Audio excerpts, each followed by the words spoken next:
going to do today, or the end part of types of variables. So we're going to look at how you can use percentages to compare two different groups, which are these. And we're going to look at 5-figure summaries.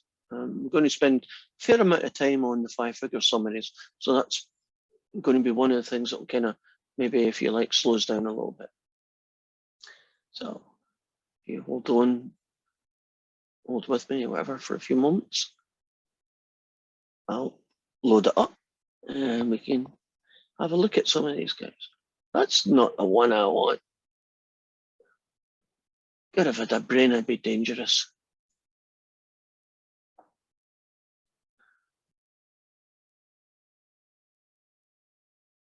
Right, I think that's it. We have some really good insults in Scotland. So I just used one of them, which is, if I had a brain, I'd be dangerous. Another one that we use a lot is, if that person had half a brain, they'd be a half-wit. If brains were made out of explosives, they don't have enough to blow their nose.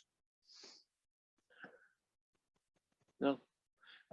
If you get really annoyed with someone, they will say something like this: pick a window, you're leaving. You didn't get that one? God, you lot. What am I going to do with you lot? Here we go. And here we go. So first question is, how do you use percentages to compare two different groups? And this one happens to be question 17. You can see it here. All the heavy lifting have been done for you, because what they've done here is they've looked at the age at which women in a certain country had their first baby. Not how many children they had, but how old were you when you had your first child? And some of them, 21.3%, were under 20 in 2006. By the time 2018 came round and they did the same survey, they found that things had changed. And you can see that we can compare the 2 years now, because what we're doing is comparing like with like. Percentages with percentages is always the preferred means to compare two groups. Now, you might say, well, why don't we just compare how many people were in each group? Well, can you imagine that maybe in 2006, your sample was 1,000 women, right? But in 2018, you got more money and it was 20,000 women. Do you see, if you just put the raw data in, wouldn't the second table always be bigger than the first? Because there was a lot more people in each category. So it's not easy to compare if the sample sizes, right, the number of people you asked, are different. And that's why we almost always, in these situations, convert them to percentages. So some of the earlier questions, they gave you the numbers, right, the raw data, and you had to turn them into percentages. So since we've got these percentages, let's see if there's anything you can see. Is there any difference between the ages at which women had their first baby in this country at 2006 compared to 12 years later? Anything you notice by looking at this top and comparing it with the bottom? You'll probably have to hit the space bar if you want to speak, because I muted you, Sarah. In 2018, the percentages went up the older they got. Agreed. Do you see what she's saying? In 2018, this group was only 10%, and then it grew and it grew, and then eventually it died away. If you look at the 2006, it's different. Would you say, looking at this data, that there's evidence to prove that things have changed? Right, it's not the same as it was in 2006 compared to 2018. If it had been the same, wouldn't each of these percentages, the one above and below, be pretty much the same numbers? You know, a couple of percent difference, but nothing worth talking about. Would you say that there's evidence that women are having their first baby older in life in 2018? Do you agree? I'm seeing nods. I would say yes. What proof, what evidence would you give to back up that statement? Because I believe it's true. What would you say, looking at that data, what makes you think that women are having their children later in 2018 than they did in 2006?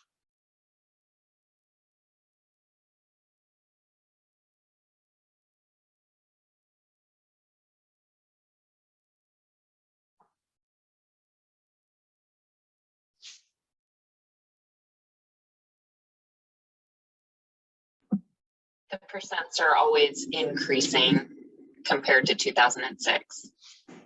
Well, they're increasing at a different place. You're right. They are increasing at a different place. Yeah.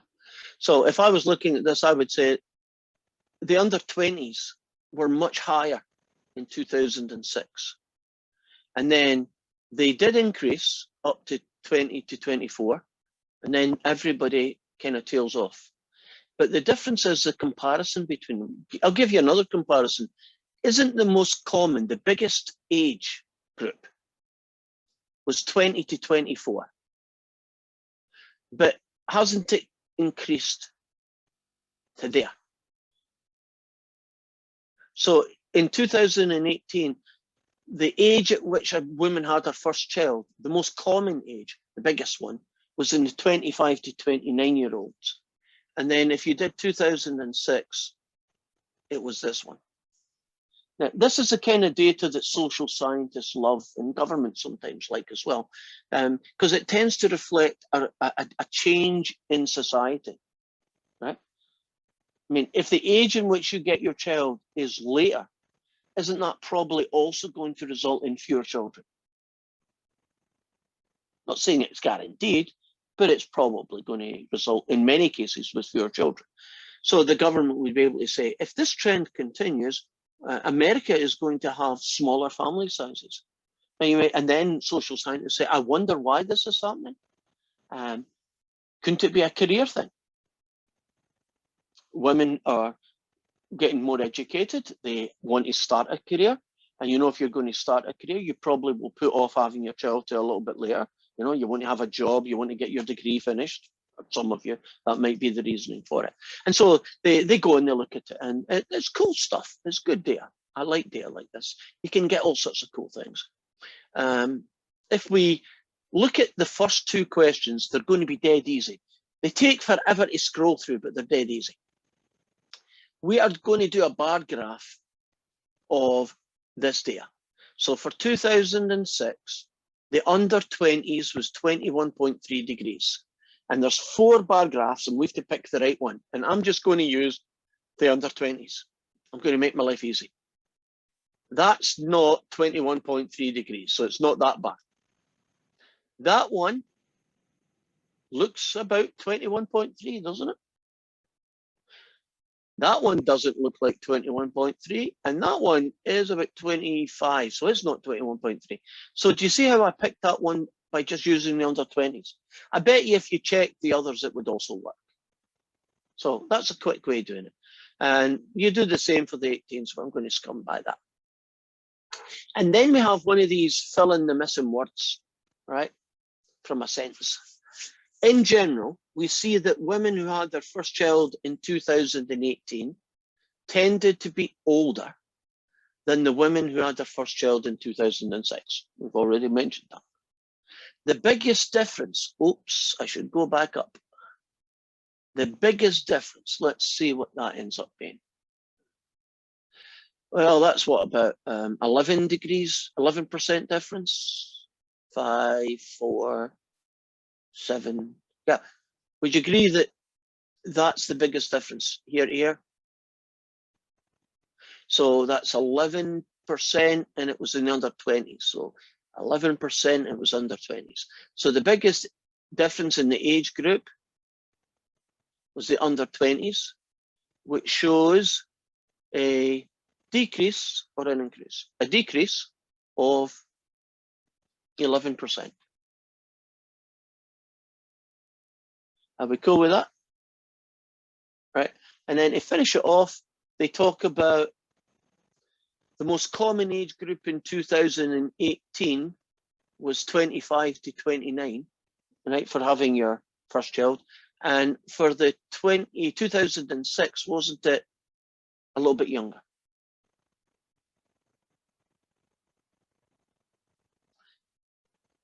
Are we comfortable with that table? Allows us to compare two groups quite well. In this case, it was two different age people. Now, the next one, we're actually going to have to create some numbers.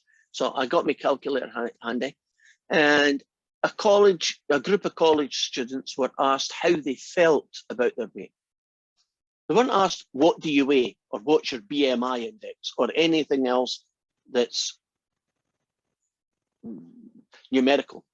Just, how do you feel? Yeah, I feel a bit overweight. Well, no, I feel pretty much the right shape, right? Or I'm a bit skinny. And let's see what the differences are between males and females, self-identified males.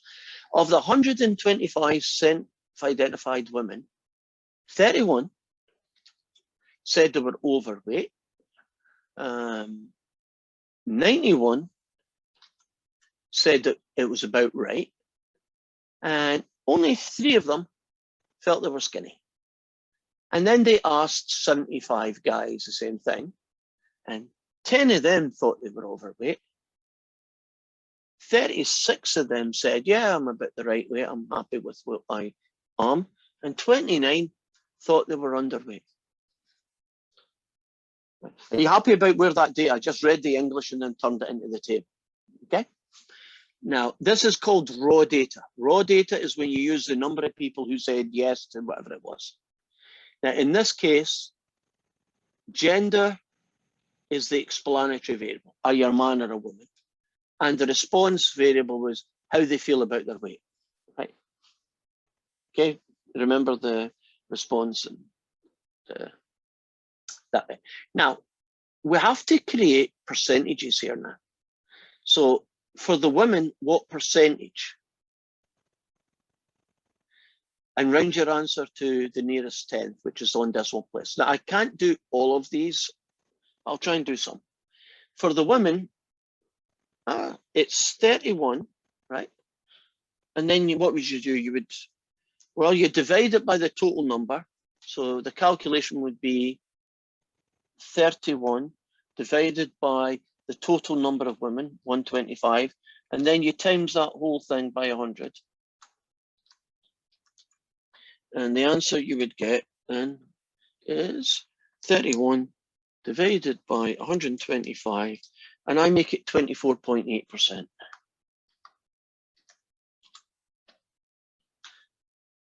And then I'll rub that all out because I just want to see the answer. Now, if I went up here and we're not being asked to do this, I want to put it in. I'm now going to put in 24.8%. So roughly a quarter of the women who were asked here think they're overweight. Now, it doesn't mean they are overweight. In fact, I bet you a lot of them are exactly in the range that your BMI should say you are. Isn't there a lot of influence, especially on women, to be slim, you know, models are built like sticks and all that carry on, right? So especially for young women who maybe don't have a great self-esteem built up yet or whatever, body image is quite, what they think they look like is quite important to them. I'm too old to care what I look like, to be honest. So I'm kind of lucky. So let's do the men. Right, there are only 10 of those men, but it was 10 out of 75. So let's see what that looks like. If you do 10 out of 75, I'll just actually do the calculation. You get 13.3%.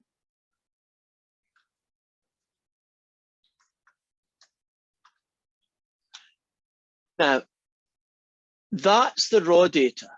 And the raw data is backing up what we kind of see, but it's much better to look at the percentages. Would you agree that a lot more, almost twice as many women think they're overweight as men? Think they're overweight, right? Self-image.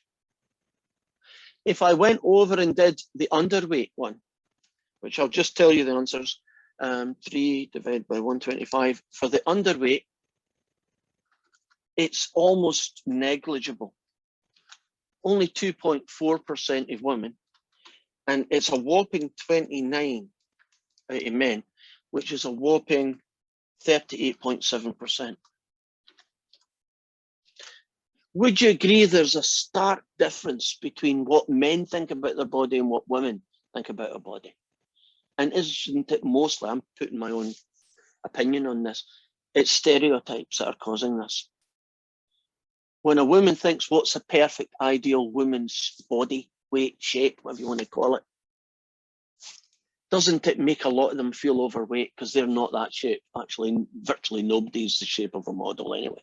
So it's a bad comparison, but they still do it. Why do men, so many of them, think they're overweight, which is almost the exact opposite of the women's?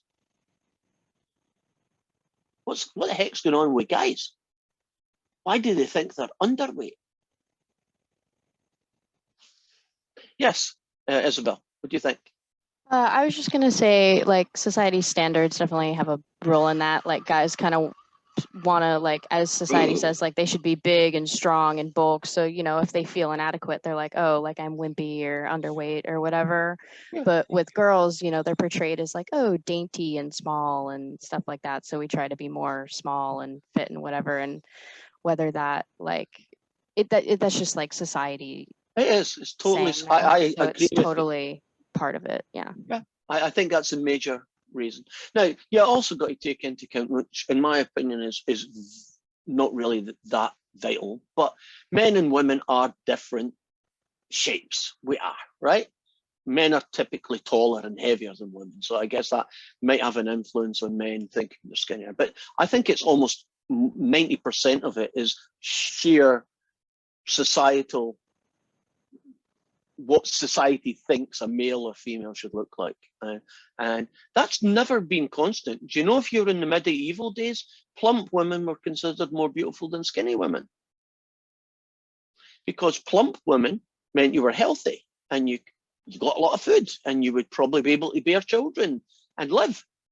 And skinny ones would probably keel over and die in the first flu, right? So there was a totally different body image. In fact, even within certain societies, isn't there a different image on what is considered body image? And so it's very, very societal driven. And it tends to cause, in my opinion, a lot of negative behavior of teenage girls starving themselves, trying to get thin, or of guys, you know, taking testosterone or whatever they take to bulk up their body. It's not good to be fat and it's not good to be skinny. And in that sense, I totally agree. But body image, bad idea. I don't care what you look like physically. I like people because they're people. And anyway, I am not overweight, by the way. No, I'm just the wrong height. If I was 6'6", I'd be perfect with. So just look at it from a different perspective, right? I just need to grow a foot and I'd be fine. It's a joke, by the way, very bad one. Okay, back to the situation. Are we comfortable with how you would deal with these kind of comparisons then? Turn them into percentages and then see what you can get. And we'll let you play about with the rest because there's only a certain amount of questions and I don't want to use them all up. Right, I'm now moving on to what is called 5-figure summaries. And we're going to do a big picture thing on that before we go anywhere near the questions. We're going to look at what's called 5-figure summary.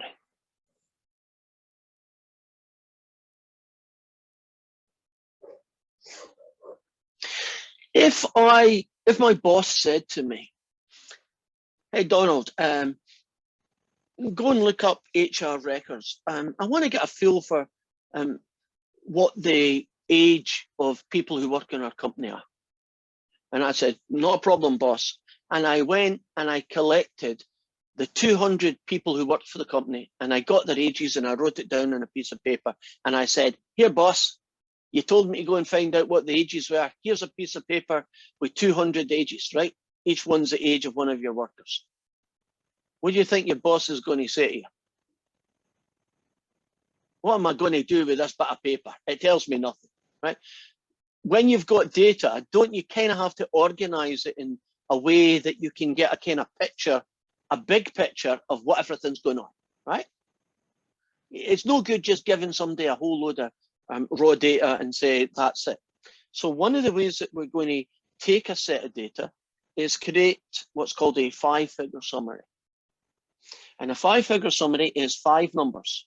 And the numbers are called the minimum, a guy called Q1, a guy called the median, a guy called Q3, and lastly, a guy called the max. And so what you do is you take that 200 numbers and you reduce it just down to 5 numbers. But these 5 numbers tell you the big picture of what the whole data looks like. It gives you a kind of global picture of it. For instance, wouldn't you probably want to know who the youngest person in your factory is, right? Oh, Janice is only 17. I didn't know she was that young. Fred's 82. Maybe he should be retiring by now, right? The median is typically the person right in the middle. So if you took everybody in the factory and you put them in order from the youngest to the oldest, and you walked to wherever the middle is and said, hey, how old are you? That person might say, I'm 32.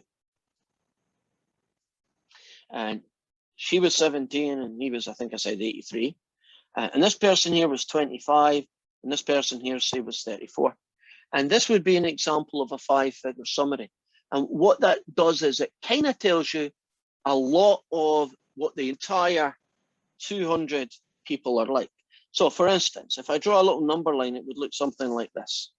So there's 10, 20, 30, 40, 50, 60, 70, 80, and sticking 83 there. 80, well, that'd be 90. Now, the youngest person is about here, and they're 17, right?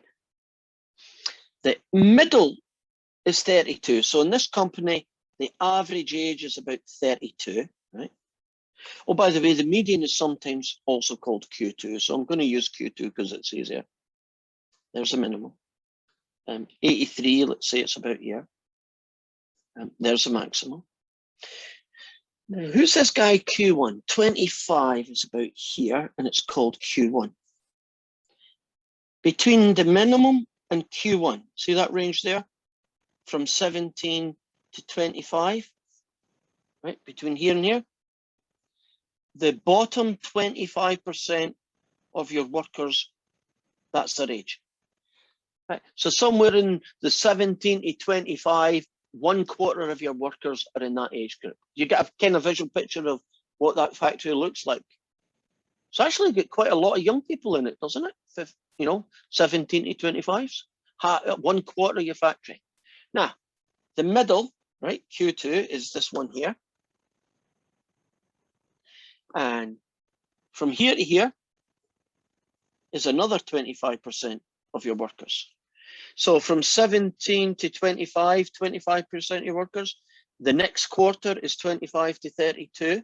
You could also look at it like this. Aren't half your workers aged between 17 and 32? Right. So if you went out onto the factory floor and you pick somebody at random, wouldn't there be a 50-50 chance that they're somewhere in the region 17 to 32? That's quite a young factory, in my opinion. Right. Can you see where I'm going with this? This one is, another 25%. And then from here to here is the final 25%. So if I put in 23, which is 34, which is about here, that's Q3, that's that one. And then right at the end, do you see that last interval is huge? From 34 to, 34 to 83, that range from here to here, the last 25% of your workers are. So yeah, you have old people working for that company, but would you agree there's not an awful lot of old people in this factory, right? I don't think 34 is old, right? But from 34 to 83, you've only got 25% of your workers. Can you see that 5-figure summary gives you quite a good picture of the entire company, right? The big picture. Make sense? So it's a very useful thing to collect. And so we are going to collect some class data, and I'm going to show you 2 ways to calculate a 5-figure summary. And I want to do this because WebAssign doesn't give you a lot of opportunity to get these. Most of the questions just tell you the 5-figure summary, and then they ask you other stuff. But I think it's helpful if you actually see how to calculate it by hand, so that when you do these kinds of questions, they make sense. So I'm going to have to ask you lot to volunteer, those who want to.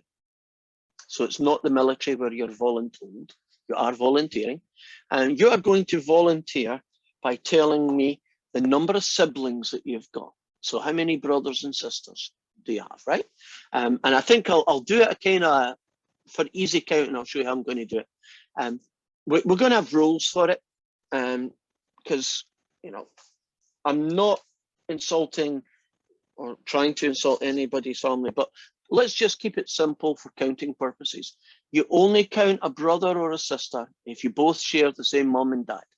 So we're not going to count step brothers and sisters, or as we call them in Scotland, half brothers and half sisters. I don't know what you call them in America, but let's just, if you share the same mum and dad, you count them, right? And since it's volunteer time, I am going to volunteer my information. And I'm just going to write down how many of you, if you do that little, I'll show you where it is. If you go to the reaction button and you can do this, thumbs up. You see my little thumbs up? That means you're volunteering for this number. So how many of you are only children?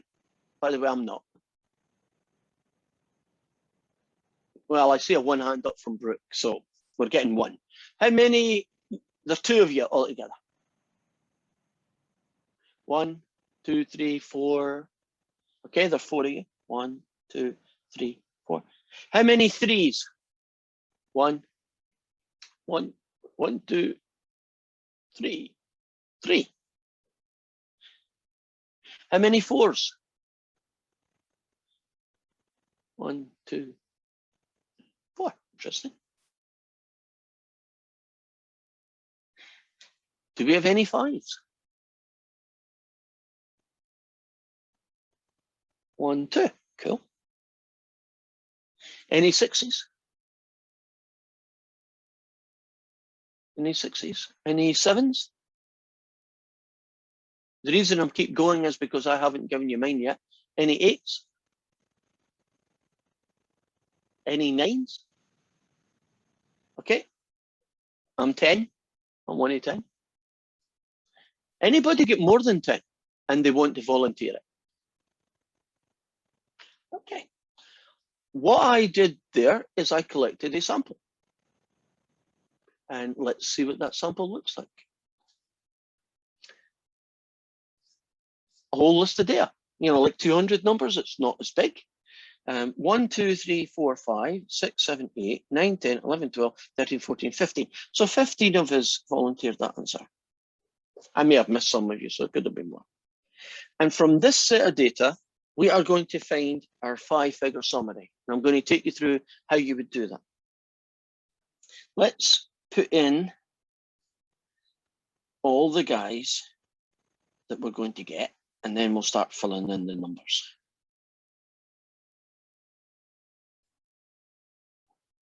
Now, the first thing you have to make sure is that the data is in order, which is good because this data isn't in order.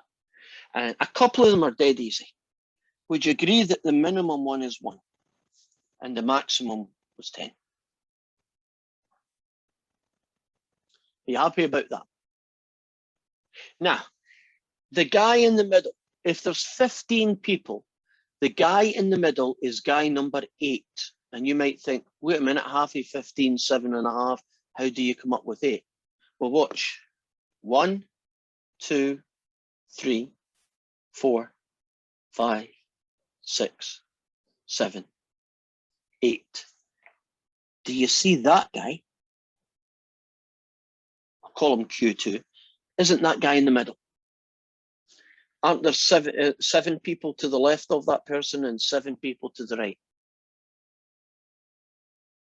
Does that make sense how I got the median? So let's put that in, 3. Now there's 1, 2, 3, 4, 5, 6, 7 people on this side. That's the small numbers, and 7 on the big side. Forget about this fella. If you take this set of data, who is in the middle? Well, if there's 7 numbers, isn't it guy number 4, which would be that fella? And that fella is Q1. And then 1, 2, 3, 4, 5, 4 to be that guy, and it's Q3. Are you happy about you find max and min first, then you find the median, which is right in the middle. In this case, it was 3 children. Once you've got the middle, you basically have 2 sets of data, and the middle of that is Q1, and the middle of this one is Q3. Are we good? Now, what didn't happen here, because it's just the way the data is, that sometimes, different story, but sometimes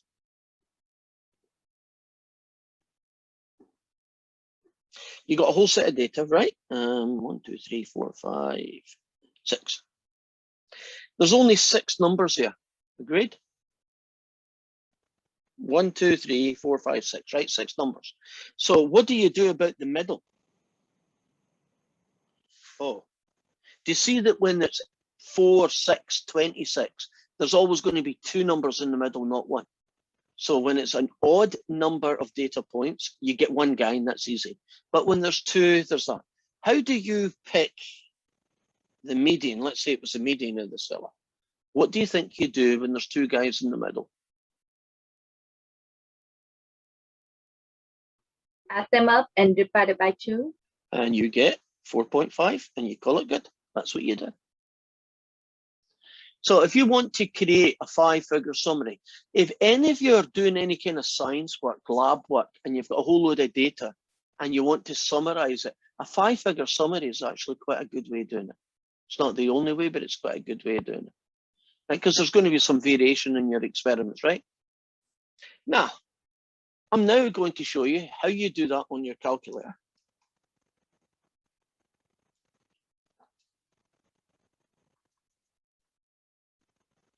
And there are videos for this as well, but I'm going to show you this one.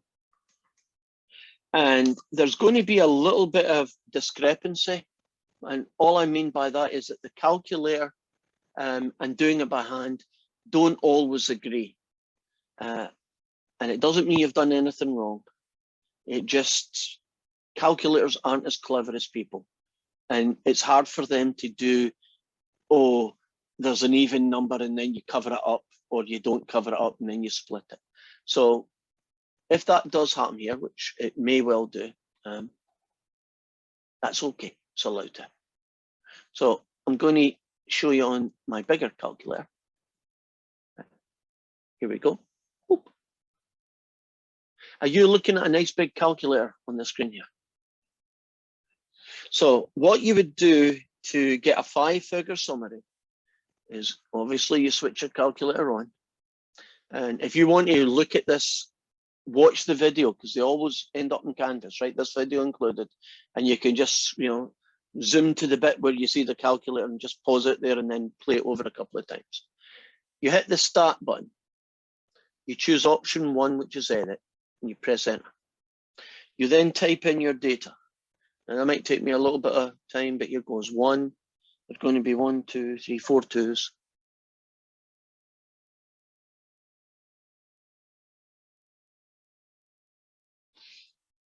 One, 2, 3 3s.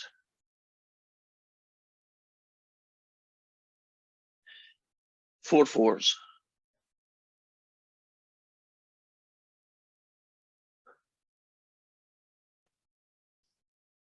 2 5s and a 10.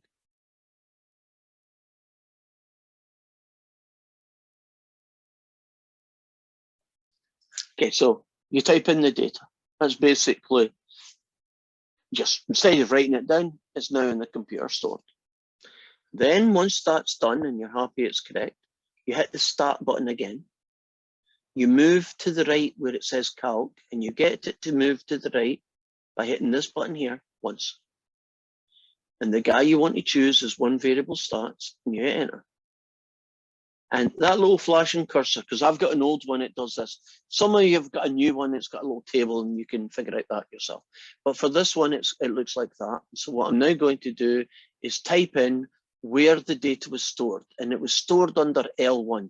So that's blue button 1. And now I can hit enter. And that stuff's quite interesting, and we will be using that stuff in the future, but not today. If you scroll down a little bit, can you see 1, 2, 3, 4, and 10? So this particular time, it was a perfect match. And that's cool. I like it when it does that. Sometimes it'll be just a little bit different, not a lot, just because the calculator's not as clever as humans. Are we comfortable now? That's how these data, 5-figure summaries that we're going to deal with, that's how they came about, right? That's how they were calculated. And so I don't feel so bad now about just using them. So now we're going to look at the 2 homework questions that were left in the first section, and then we'll move on to our last section that we need for this week. Okay. And before I move on, any questions? Are we good? Looking around, thumbs up, we are good. Where are we? I've lost a place. I think I'm in the right place. Ah, good. You're looking at question 19 now? Okay. So let's see what we can do here. There are 81 guys, and the question asked them, what's the fastest that you've ever driven? And for the 81 self-identified males, this is the 5-figure summary. Now, they might not have called them all the names I've got, but they are there. So let me show you where they are. These 2 guys called the extreme. This is the minimum. One of them said, I've only done 52 miles an hour. He must be on a bike. Right. This person here, assume it's one, but it could be more than one, said, I've done 153 miles an hour. I'm not quite sure how you do that legally. It's scary if it was. Then these 2 guys are called quartiles. This guy here is Q1. This guy here is Q3. And this guy here is the median. So if you want to see the 5-figure summary, can you imagine a big arch? See this arch here? And it goes like this: minimum, Q1, Q2, Q3, max. Do you see it? Minimum, Q1, median, Q3, max. Right? So they are there. They're just not got the same names. In other questions, they will have the names I've given. So that's cool. So far, so good? Right. Now, we're going to be asked questions, which you'll get the data from this table. And it's comparing males against females, quite interesting. The fastest speed ever driven by anyone in the class. What would that number be? What's the fastest anybody in this class? 153. 153. That one, I think I can figure out. This one is bad English, but I guess it's hard to phrase it in good English. What's the slowest of the fastest speeds driven by a male?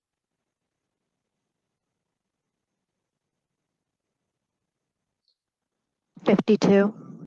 Yeah. Did you get, although I don't know how many negatives there were in that sentence, but it's 52, right? These numbers all represent the fastest speed that someone has done, in this case males, and 52 was that person. Now, the speed for which 1/4 of the women had driven at that speed or faster. Ooh, that's a sneaky one. So I'm going to be looking at this 5-figure summary, and it's one of these numbers. And I've got to be careful. it's the speed at which a quarter of the women had driven at that speed or faster. Wouldn't that be the top 3/4, right? The top 1/4, the 3/4 mark. And does it not make it that speed?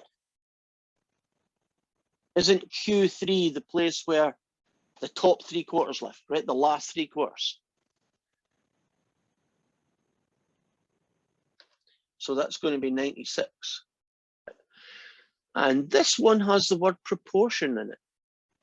So what proportion of females have driven 85 or faster? Right. Here's the females.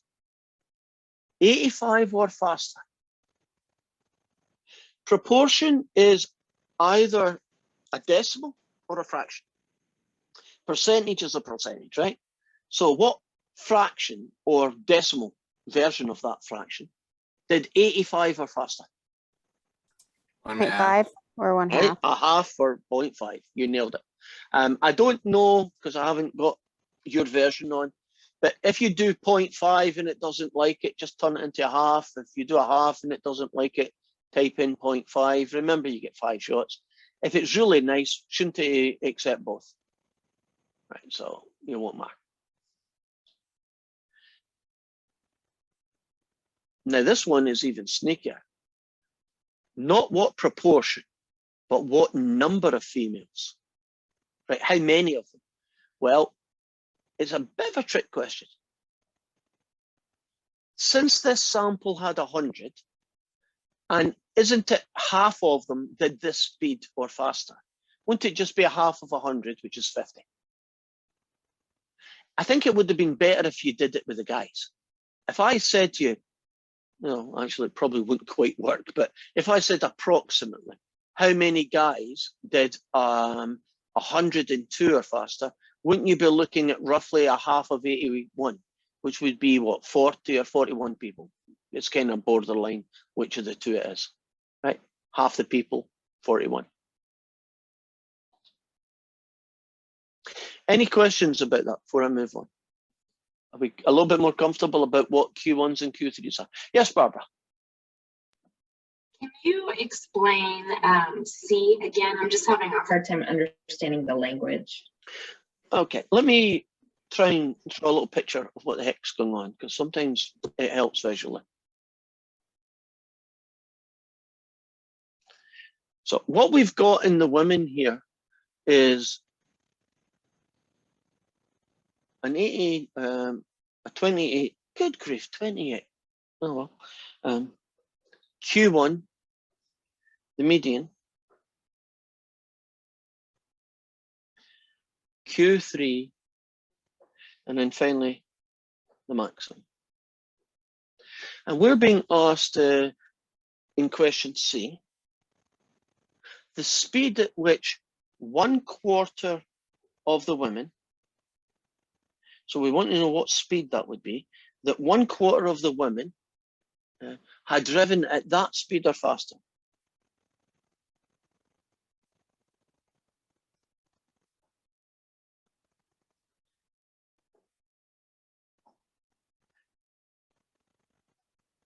So I want you to imagine this number line represents all the various speeds. So down here, you'd have the minimum speed, then Q1, then the median, then you had Q3, and lastly, you had the maximum, right?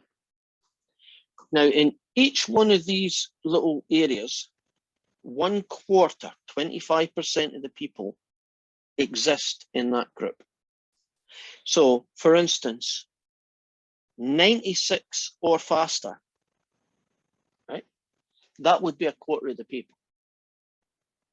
So when the question says, at what speed had 1/4 of the women driven at that speed or faster, they're basically saying, what's this number? Because isn't 1/4 of the women did 93 or faster? Right? And it's a bad English, I know, but I'm not sure how you would phrase it in that question in better English, right? Let's do a different question. I'll put the numbers in just so that there's a reference. What speed did 1/4 of the women do or less. What speed would 1/4 of the women have driven at or less? Anybody? 1/4 or less. What would that be?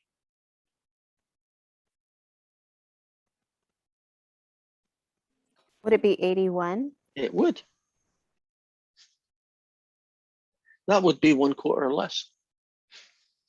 Wouldn't 85 be 50% had done more than that speed and 50% had done less than that speed? 93 would be 75% had done less than that speed and 25% had did more than that speed. You see, you can look at it from two different ways. This one down here, 25%, 1/4 had done less than that speed, and 75% or 3/4 had done more than that speed. You see, for each one of them, you can talk about how many did less than that or how many did more, right?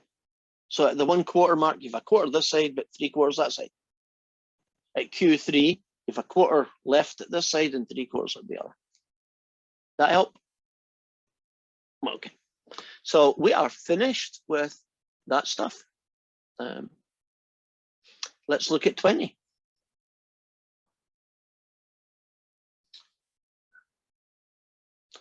And kick into here. I believe it's the same numbers. Let me double check. It is good. And here's our 5-figure summary. So using appropriate summary values, compare the location of the fastest speed ever driven response for a male to that of a female. Right. Using the appropriate measure of location, which is the extremes, which is these, we can say that males typically have a higher, faster speed. I would have probably said using the maximum. Would you agree that the males went faster than the females? But they said, they only gave me a choice, so I had to use the extreme choice. Explain whether the spread is greater. We haven't talked about spread. You know, from biggest to smallest is a spread, right? How spread out the data is. You can use the difference between the extremes, except in this case, it looks like it's exactly the same. So based on if you did extremes in the median or quartiles in the extremes,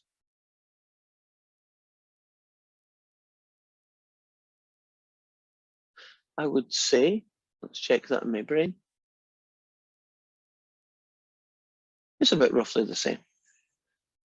Would you agree that the difference between the smallest and the biggest is about 100 miles an hour? And for the women, wasn't it also about 100 miles an hour? So it's about the same.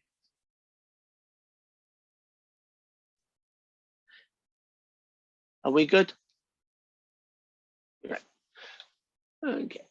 Now back to notes. We're going to talk about our next session. We've got a fair amount to do before we start looking at any homework questions. So we're going to look at histograms, 5-figure summaries. Thankfully, we already know about them. Shapes of data and outliers. So let's look at histograms.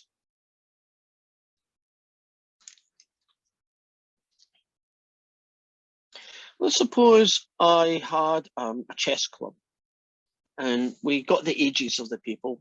This is a chess club at some kind of, say, church. And we have a guy vertically, which is always called the frequency. And so let's suppose in my chess club, they start at the age of 10 and 1, 2, 3, 4, 5, 6, 7.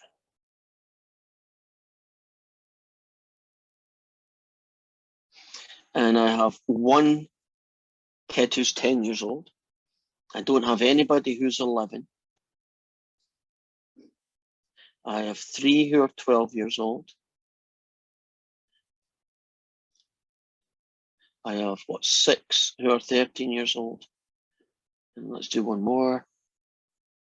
And I have 5 or 14 years old.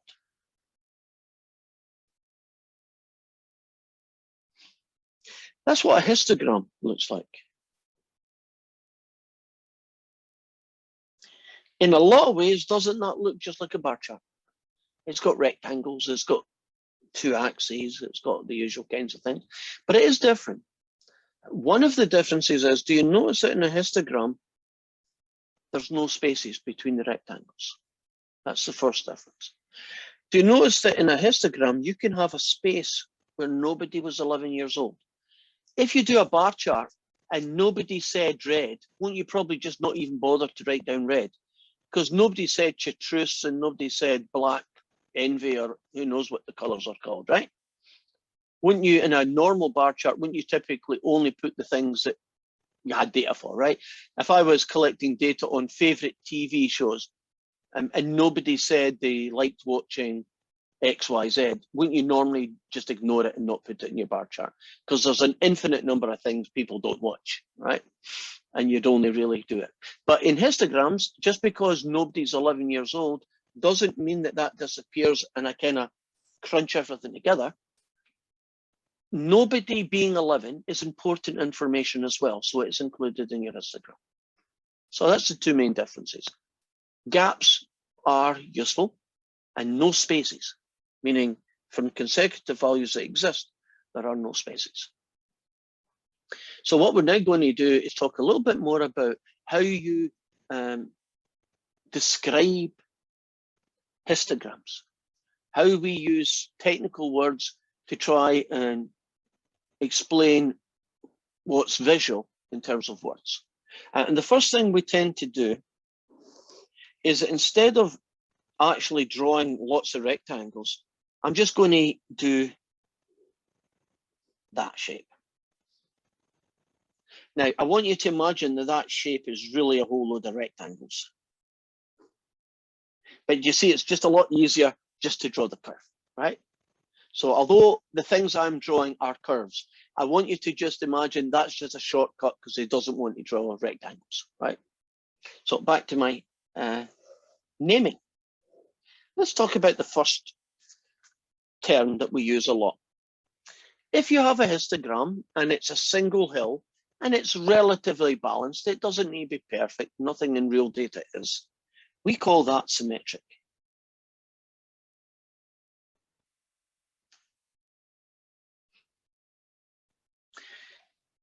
There are, of course, other very common shapes, and the ones that are common tend to get names. So for instance, sometimes you get data that looks like this. And when it looks like this, it's still got a single hill. This piece of the data, this bit here, is called the tail. By the way, that's called the head. I guess I should tell you that. But when you have a histogram that looks like this, it has a very special name.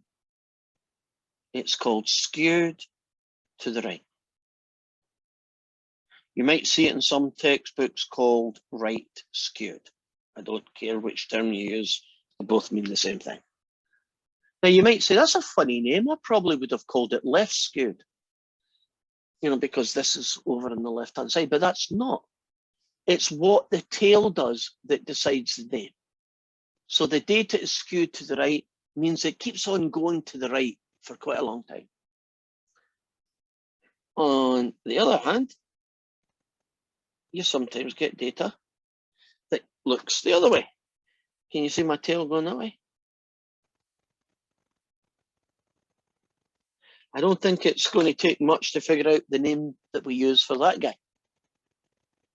He's called skewed to the left. Or if you prefer, left skewed. Are we comfortable with the naming? So suppose I said, oh, I collected some data on the ages of people in one of my classes, and it was skewed to the right. Would you have a visual impression of what it might look like? If I said it was skewed to the right. Do you get a feeling it would look something like this guy? Do you see how words are helpful to describe something that's quite visual? Now, if there is only one hill, it's called unimodal. Uni as in unicycle. But sometimes you get data that's two hills. Can you imagine that happen? First it goes up, it goes down, then it goes back up and then back down. It's not called unimodal now. Any guesses what it would be called? Brendan, you've asked a question, sorry. Well, I think that would be called bimodal. I think you are right. But also I was going to ask, would the ages of the factory workers be right skewed? Oh, from that earlier data? Yes, Yeah. it would have been. And the reason why we can tell it's right skewed, do you remember the factory data that I made up that one? Wasn't the last quarter really strong out? From 37 to 83 or something, remember? That would be an indication that that data was right skewed. You're correct. This guy is called bimodal. You don't typically call things skewed left or skewed right when they're bimodal. You basically just say bimodal. Of course, I guess it can harm that your data has three hills. What do you think it's going to be called? Trimodal? Yeah. The good news is we don't call it trimodal typically. We call it multimodal. And multimodal means 3, 4, 5 or as many hills as you can get. So if you've got data with hills everywhere, right? It's going up and down like a blinking yo-yo. You just say multimodal, forget it, you know? Nobody's going to count how many hills. Yeah. The most common one, the ones that we tend to like and deal with, are the unimodal ones. So you're going to spend a lot of time looking at symmetric, right and left skewed. And they're quite common in real data. Let's do a test. If I gave what I would consider a fair test and we took all the results, it would probably look like this, symmetric. If I gave a test that looked like this, where the majority of people got quite small scores, wouldn't this be a difficult test? That's what I would be saying. Yeah, that must have been a hard test. A lot of people didn't do well. Okay, there are some who do really good, but the majority of the class were not doing well. How would you describe this test? How would you describe this one? Is The it one that, as an easy test? that would be an easy test, right? Now, do you know when they do, or they probably still do them, do you know when you do SATs and so on, they always try and standardize them because, you know, they try not to, but can you imagine sometimes the SATs may be a little bit harder than it was in the previous years or a little bit easier, you know, that can happen. They tend to adjust the scores to compensate for that. So, you know, the kind of thing would be, oh, that was a hard test, so, you know, we'll give everybody a couple more points kind of thing, you know, try and balance it out. Are we comfortable then? If I went and said to you, something skewed to the left, that you kind of can visualize what it might look like? If I said it was multimodal, are you just seeing like a hilly landscape? Nothing real structure apart from that. Now, the next term is called outliers. I'm going to draw rectangles this time. I try to avoid them because they take too long. But let's suppose I've got a histogram, looks something like that. And I got a poor little guy way over there on his own. That's what an outlier looks like. I like the name. Doesn't outlier sound like it's on the outside? It's not really part of the same data. I mean, can you imagine we collected data on how much money you're worth, and that's everybody, and that guy there's dad's a millionaire, right? So you can imagine that he his value would be a way out there, you know, a Bill Gates kind of guy up there. Now, if you have a histogram like we have here, I think if that was the shape of it, I hope you would all say that guy there is an outlier. I'll put a number. Let's suppose that's 82 and this here's 20, right? Wouldn't you say 82 was an outlier, right? And we wouldn't argue about that. Things get a little bit trickier. Suppose I put a one gap and I put a guy here and that guy was 30. Would you call that guy an outlier? The red one. Okay, there is a gap there, but it's not much of a gap, isn't it? So most statisticians would say, nope, you are not an outlier. It's not good enough to be separated from the data by one gap. You have to be significantly different, right? Huge gap. Now, of course, suppose it was there. No, it's a bit hard with all the numbers. If it was there, would you say that guy is an outlier? I would say it was, yeah. And now it gets really hard. I'll put this as a dotted line. Would you agree that there's going to be somewhere between here and here, a kind of grey area where it gets harder and harder to be certain that anything is an outlier? It's like a sliding scale. And it's not always obvious because some people will look at a set of data and say, that thing looks to me like it's an outlier.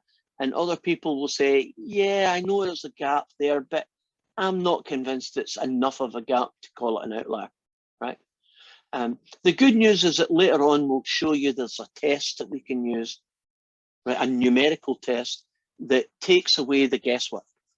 But for right now, you're just going to have to eyeball it and say, yes, it's an outlier or no, it's not. And hopefully they don't give you a question where it is very hard to tell, right? It's going to be obviously way out there or it ain't going to happen. Any questions about the structure, the way that we describe these things? Are we good? No questions? Okay. See if we can get this guy to load up. Oh, that took forever in the day. Right. So the first couple of questions from the next section are really just an overlap. So here is a table, another 5-figure summary one, right? It's self-identified female students. And here is it. Remember the U-shape going like that? And they ask you, what is the median height? And the median height for this group of students, female students, is 64.5. And then it says, what is the range of heights? And then they tell you what they mean here. The difference in height between the shortest and tallest. So if you look at the extremes, the shortest person was 60 and the tallest person was 72. You're happy about minimum, maximum, how I knew that. And the difference in height then would be 12 inches, which isn't that much. What is the interval in inches containing the shortest 1/4 of these students? Right, remember my 1/4, 2/4, 3/4, 4/4 line? What would be the range from where to where for the shortest 1/4? Well, you're definitely going to start at the smallest person, right? But where would you finish? 63.6. Would you agree? Shortest square. Actually, that's probably better English than the last question, right? It makes a little bit more sense in my brain the way that's phrased. Now, this one might not be, or maybe it is. What interval of heights in inches contains the middle 1/2 of students? Oh, that is a good question. Not the ends, but the middle 1/2. 63.6 to 68, sorry. Yeah, I hear you. I know what you meant. 63.6 to 68. Right, the middle 1/2. Isn't that range of numbers quite helpful, right? I'm going to come back out and I'm going to use that middle of half in a question.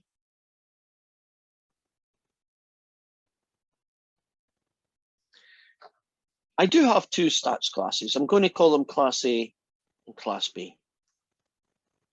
And in Class A, the 5-figure summary, I'm just going to put the headings above here. Minimum, Q1. I'll call it the median Q2 because it's quicker to write. Q3, and then I'm going to do the maximum. Oh, my pen's running short. And in Class A, it was 17, 20, 25, 31, 50. And in the second class, it was 18, 20, 21, 24, 38. And I wanted, only using the 5-figure summary, I want to have a look at these two classes and see if there's anything different going on. Well, if I use that middle half range, excuse me, the middle half range in Class A, the middle half would be between 20 and 31. And in Class B, the middle half would be to 20 to 24. Would you say there's a significant difference in those two classes? Would you agree that Class B looks like it's a younger class, for want of a better word? Now, yeah, they have 38s in it, but typically they're younger. Now, the extremes, the minimum and the maximum, you have to be very careful when you use those numbers to interpret anything. I'll give you an example. Imagine that class was the exact same class, but the student who was 38 dropped out, and his grandfather, who was 88, came back in. So the only change to that class was one student who used to be 38, but he dropped out, and his grandfather took the class 88. If you look at just that number, doesn't it give you a false impression that that class has a very big range of students? Wasn't that one number an outlier, a distraction from the truth? So be very careful when you're doing 5-figure summaries. Be very careful with the extremes. These numbers here are much safer. The Q1, the Q2, and the Q3, outliers don't affect them, because you could change that guy to 125 and these three numbers would still be the same three numbers. If it was just a one-person swap, it wouldn't make any difference to the middle data. So that's a little thing to watch out for. 5-figure summaries are good, but take the max and min with a pinch of salt. Doesn't it only take one outlier to give you a false impression of the whole class? Okay, let's turn back to the, can't even find it now. I'm hitting buttons here like nobody's business. Okay. Now, here is a very similar question, and I'm not going to do it. What do you mean, sorry, an error occurred?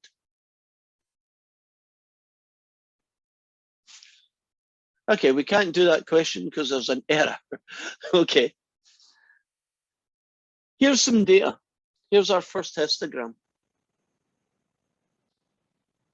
And we're trying to, try and remember that data is never perfect.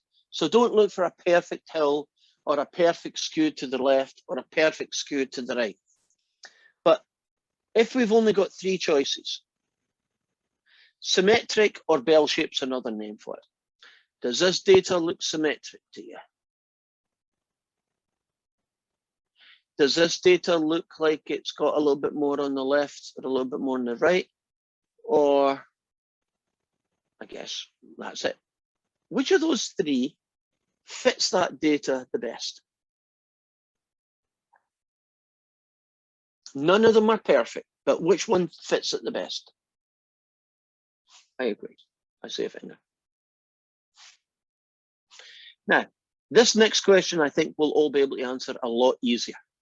Is there any outliers in this data? Not even a vague chance of an outlier.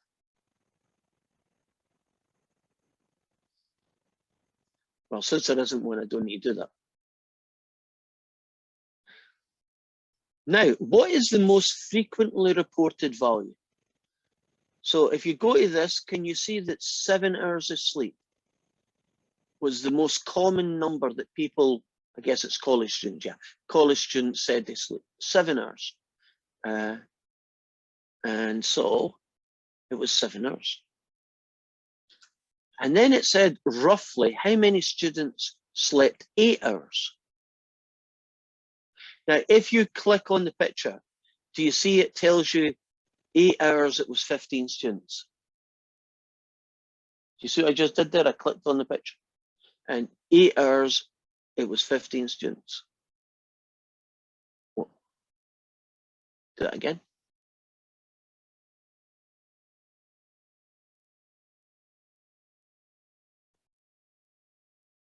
Okay.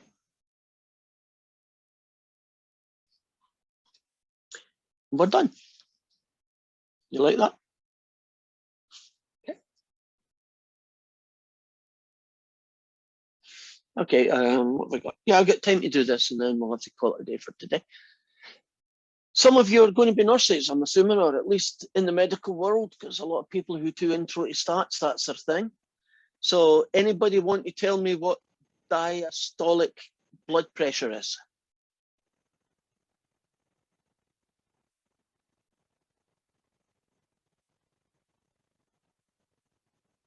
I Nobody? know it's the lower number of your blood pressure. Okay. Anybody want to add to that? I agree with you. That's about all I know or remember. When your heart is at rest, the pressure when it's not pumping, it's resting. Okay, so your heart gets a little breather between heavy duty lifting, right? So it goes, ah, and then it goes, oh, shush, what? Blood, ah, blood, ah, right? And so the ha is that one. Is it systolic or systolic is the other one? I'm murdering the word, but Barbara's nodding, so I'm assuming that's close enough, right? Now, can you see in this, the data has been organized not as single numbers, but groups of 10. Does that make sense? You realize it's a little bit different. It's still going to be a histogram. It's sometimes called a cumulative histogram. It just means you accumulate the numbers. Sometimes it has other names, but histogram's the best name because that's what we're going to use. And you have to interpret it a little bit carefully here. 45 to 55, 8 people in this group of 700 women aged in their 30s. 8 of them had this blood pressure. Now, the biggest numbers are these 2 guys here. So I'm assuming that somewhere in this range here, would that seem reasonable? That's the kind of numbers you would hope that blood pressure would be in, right? That would be a healthy range.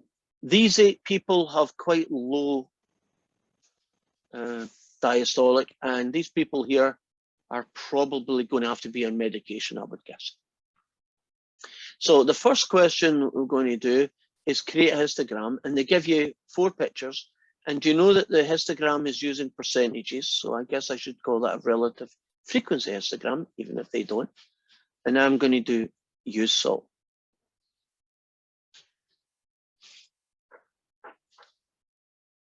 There we go. And basically that's just the numbers. And then I'm going to go charts. And I believe they want a histogram. Oh, first I select the variable. Then I do relative frequency and histogram. What do you mean? A histogram is not available for frequency tables. Did I hit the wrong one? I hit the right one. Okay. It should have done that. I'm not going to get caught up on it. Okay, let's get out of here. I am going to do it the old-fashioned way.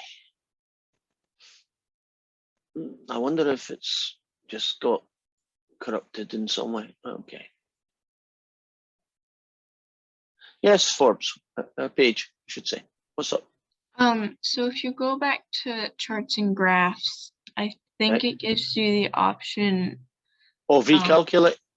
yeah, but Yeah. also there was an option to choose the variable that, like something that I found, see it says select a variable. I think if you go to that drop down, Yeah, I was trying to do that, but for some reason my thing is not allowing it, which is really annoying. yeah. I think it's because you clicked relative frequency. Maybe if you try it with the other, it'll work. Okay, let's see if we can try it one more time. We're going to do charts, just hit frequency. Okay, and I still want a histogram. It's not going to let me. Okay, that is a fault of WebAssign. It's not a fault of what I'm doing. Although I can still use this. And do you see they put little gaps between them because they've used a bar chart? Okay, I got it. I'm going to try and get back to the original in the few minutes we got here and just show you the workaround that I'm going to use at least. Oh, come on, give me my program back. You know how good I am? I haven't swore yet. You've seen that? There we go. Okay, if you look at the frequencies here, what I'm going to do is I'm going to turn one of these into percentage, and then I'm going to find out which one of these fits the bill. And before I do that, let me talk a little bit more about this table. 45 to 55 has 8 people, and 55 to 65 is 77. You might have said to yourself, quite realistically, wait a minute, what happens if somebody is 55? What happens if you measure it and it's 55? Do you count them in 2 different groups? No. So what you're going to assume is that this group actually means 45 up to, but not including 55. So that means 44 or 54.9998 still gets counted, right? Now, got that out of the way. If you take 8 and divide it by 700, you will get 1.1%. So I'm just going to go down here and look for somebody that's 1.1. Unfortunately, there's a lot of choices. So the only one I'm kicking out is that one. So the next one is 77 then. So the second group should be 77 divided by 700. And that's 11%. So I want a 1% followed by an 11. Ain't you, ain't you. Could be you, it's you. You see, I had to go to the second group before I figured out which one it was. So if you converted all of these numbers into percentages and you did horizontally the blood pressure and vertically the percentage, you get this. Notice also that when it's grouped like this, you put the start and the finish numbers at the beginning and end of each rectangle. So if I was looking at this rectangle here, wouldn't that be the 75 to 85 people? Right. So when you group frequency tables, you don't put a number in the middle, right? Or even write 75 to 85 like you might do in a bar chart. You put the number at the start and the finish at the beginning and at the end of each. And unfortunately, that is us kind of run out of time. So say hi if you haven't already, and bye-bye.